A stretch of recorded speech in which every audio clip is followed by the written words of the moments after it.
Di sini kami akan menyampaikan kenyamanan, karena apapun itu bisnis, kita meyakini kenyamanan di dalam bisnis itu adalah hal yang penting. Di sini saya rangkum beberapa poin kenyamanan utama di bisnis Metaverse. Pertama, bisnis ini tidak ditemukan beban sistemnya. Jadi kalau dulu kita berbicara tentang sebuah proyek, pasti ada kelemahan di dalam sistemnya yang menyebabkan bisnis itu kemungkinan tidak membayar kita. Seperti itu. Atau mungkin yang menyebabkan bisnis itu akan berakhir. Nah, di sini nggak ada beban sistem seperti itu. Kemudian, di sini juga tidak ada beban moral atau beban yang berisiko membuat hubungan yang nggak bagus. Jadi kita hanya menyampaikan informasi sebuah peluang, tidak ada janji-janji profit seperti dulu. Kalau dulu kita memasarkan produk orang lain berupa produk investasi, mereka masuk 10 juta, kemudian kita dapat bonus sponsor 10%. Ya, 90%-nya masuk ke rekeningnya owner atau adminnya. Di bulan pertama pembayaran itu berjalan lancar, sehingga mungkin dia nambah lagi investasinya, jual kerbau atau apa seperti itu. Di bulan ketiganya pembayaran tidak ada, akhirnya scam. Dan tadinya yang mengajak atau kita sebagai mengenalkan bisnis tersebut merasa bersalah, sehingga yang tadinya hubungan baik ya mungkin akan kacau, ya. Nah, itu yang dimaksud dengan beban moral, artinya ada rasa bersalah kepada seseorang. Nah, di sini tidak seperti itu, karena bisnis ini memang diciptakan tidak ada beban apapun, baik itu beban sistem, beban moral, dan lain-lain. Dan menariknya ini juga bisa dinyatakan anti-scam. Kenapa? Karena dia sudah berjalan di teknologi blockchain dan tidak ditemukan juga ciri-ciri scam pada umumnya. Nah, artinya dari mana potensi menipunya? Karena kita sama-sama tahu scam itu bahasa Inggris kalau diartikan artinya penipuan. Artinya ketika kita mengikuti proyek tertentu ternyata berpotensi untuk menipu kita. Nah, itulah yang dimaksud dengan scam. Kalau di sini, potensi menipunya dari mana? Kita bisa melihat transparansinya, kekuatan teknologinya, ada produknya, seperti itu. Tidak ada sentral dana, tidak ada server data, seperti itu. Kemudian transparan 100%. Nah, salah satu kekuatan utamanya kita nyaman berbisnis di Metaverse ini karena kita bisa melihat secara detailnya. Ya, kita bisa melihat transaksinya. Jadi histori dananya itu jelas bahwa kita melakukan pemasaran, kemudian berhasil memasarkan, kita mendapatkan hasil. Oke. Di sini saya akan membuka wawasan sedikit. Kita sama-sama berpengalaman di dalam pengembangan bisnis. Saya yakin itu. Orang-orang rata-rata pernah menjalankan suatu bisnis. Dan tidak menutup kemungkinan ada beberapa orang juga yang mengalami penipuan di dalam bisnis-bisnis online, bisnis network. Sebenarnya ada penyebabnya, kenapa kita gagal, kenapa kita scam, ditipu orang.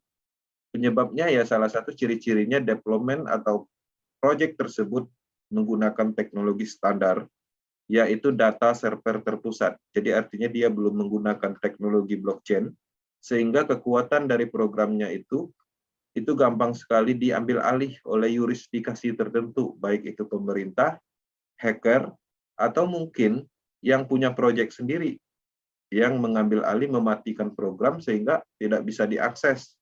Udah capek-capek mengembangkan bisnis, membangun tim, selama beberapa bulan, nggak pulang ke rumah, bahkan sana sini, 6 bulan, bisnisnya nggak bisa diakses. Servernya tidak bisa diakses, maintenance cukup lama. Nah, itu adalah salah satu hal yang memang sering kita alami di bisnis-bisnis sebelumnya. Kenapa itu terjadi? Ya ini faktornya, karena data servernya itu terpusat. Ada data yang bisa ditargetkan, ada data yang bisa diambil alih oleh sekelompok orang. Kemudian apalagi kontrol sistem terpusat. Ya, udah capek-capek bangun tim, ya jual produknya, dapat bonusnya 100%, bonusnya 10%. Tapi berupa angka di akun kita. Misalnya ada $6.000, ya seperti itu tulisannya di dalam akun kita ketika kita login. Oh, udah dapat $6.000. Hasil saya mengerjakan bisnis ini selama 6 bulan. Klik WD. Ya, ternyata uangnya nggak masuk-masuk. Ternyata tulisan aja di akun kita itu sebanyak $6.000. Nah, itu adalah hal-hal yang sering kita temukan. Pertanyaannya kenapa bisa seperti itu? Ya karena kontrol sistemnya itu terpusat. Ada adminnya, ada orang yang mengontrolnya.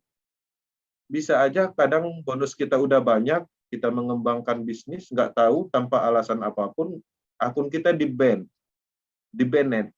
Ya, sekejam itu seperti itu. Kita sudah capek nih membangun bisnis. Tapi pas kita mau login, suspend katanya. Tanpa alasan yang jelas.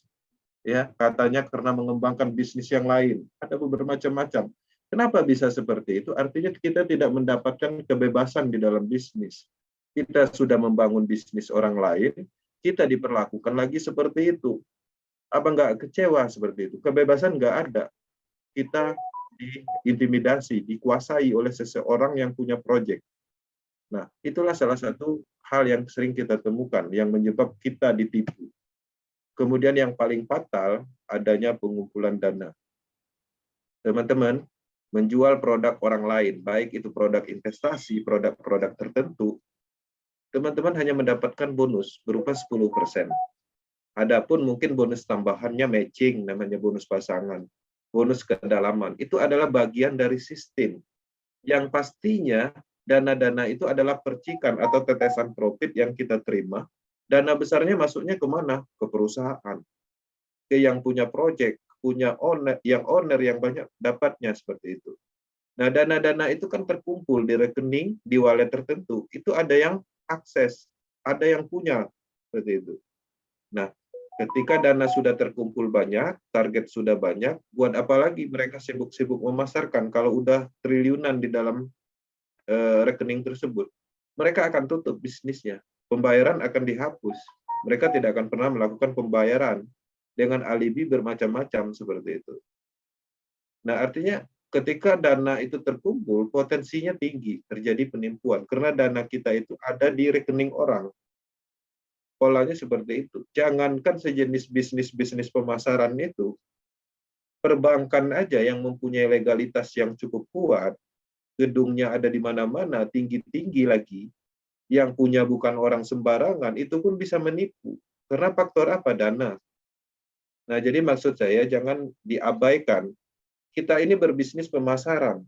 Bank aja bisa menipu karena faktor dana terpusat ini. Nah, itulah kekuatan dari desentralisasi. Kita bisa menghindari ini, ya. Desentralisasi itu adalah kebebasan. Kenapa desentralisasi dimusuhi oleh sentral? Karena sentral tidak mau kita bebas di dalam bisnis, seperti itu.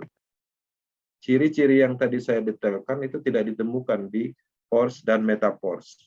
Teman-teman, kenapa itu disebut anti-scam? Ya karena itu ada alasannya.